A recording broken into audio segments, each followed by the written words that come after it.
If we just say, hey, I have this widget and it's going to change your life, and then we take it to them and nobody ever uses it, that's a waste of time and money, and that's not worthwhile. Welcome to Tech Speak, a mini episode of the Technologically Speaking podcast. I'm Dave, sound editor for S&T. The voice you heard earlier was Paul McDonagh, former Seattle Assistant Police Chief and current S&T First Responder Portfolio Manager, talking about how critical responders are to S&T's research and development. Here's a bit more from Paul. We continue to use our first responders throughout the whole solution development process. We can use them as subject matter experts in terms of, hey, if this was the solution, would it work? Just that verbal communication. But we also bring them in during the development process where they get to see the proposed physical solution, if there is one, and put their hands on it and kind of run it through the tests and say, hey, yeah, this would work, or you need improvements here and here. And so throughout the whole process, we try to do it because our end state is not only to identify their needs, rapidly develop the needs, but also get it into their hands through commercialization.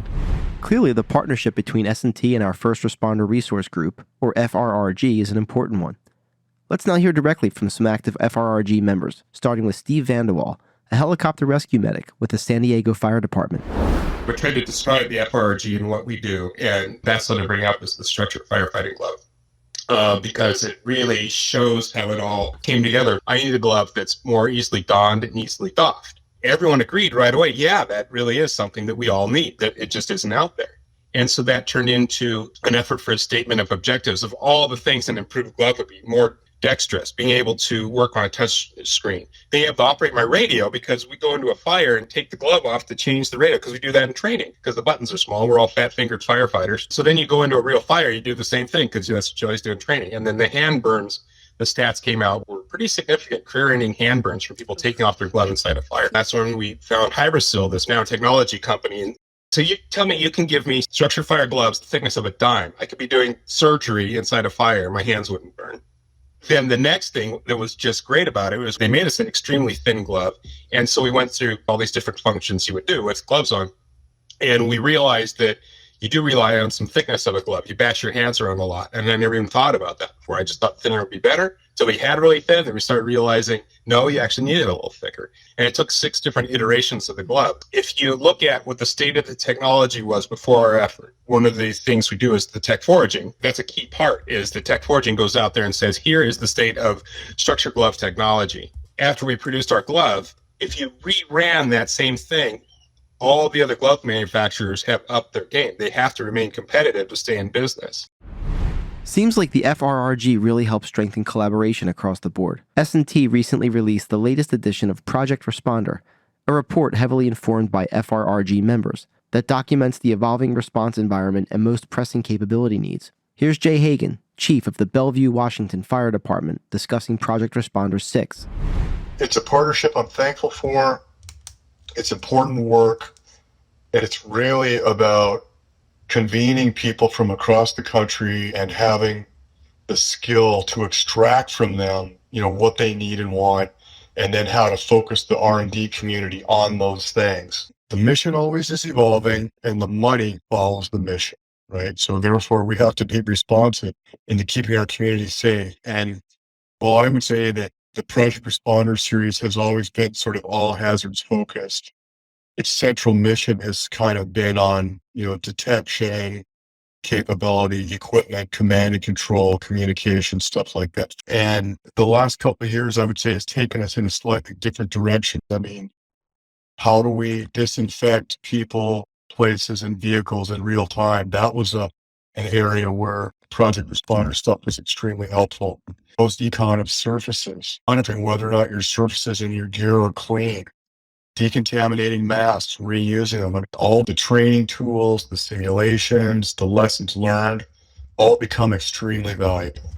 And I'm really thankful to have this work happening in that area. And, I've been to 6 memorials for people that shouldn't have perished, for people that worked for me. So the safety aspect, the warning systems, the personal alert safety systems, the quality of the protective gear, the ability to communicate a problem, the ability to sense people's status downrange. remotely, hugely valuable in terms of taking care of your people and enabling your people to be successful. Wow, Jay really put things into perspective. The work responders do can literally be life or death, which is why S&T makes supporting them a priority. Here's Rodney Reed of the Harris County, Texas Fire Marshal's Office, weighing in a bit more about the FRRG and Project Responder.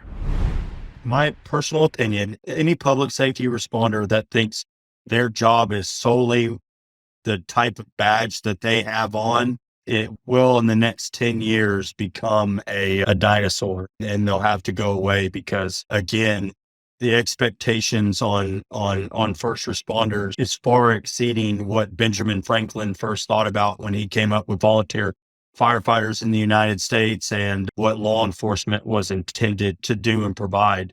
And so, when you look at things like command control and coordination and other stuff inside of the project responder documentation is, enhanced situational awareness. And so again, we have to tear down these, I'm emergency response, your recovery, your preparedness, your mitigation, and getting everybody in the room at the same time.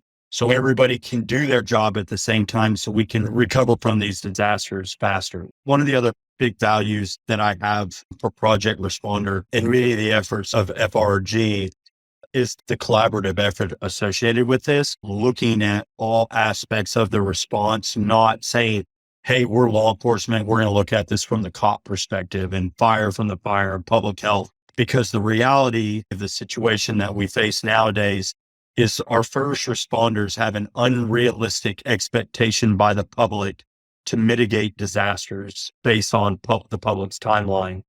And so, as we always say, the only way we're going to be able to mitigate these disasters faster is all of us working together. I couldn't have said it better. All of us working together. This has been Tech Speak. Thank you for listening. You can learn a lot more about the First Responder Resource Group on S&T's website and by following us at DHS SciTech. DHS SCITECH. Bye.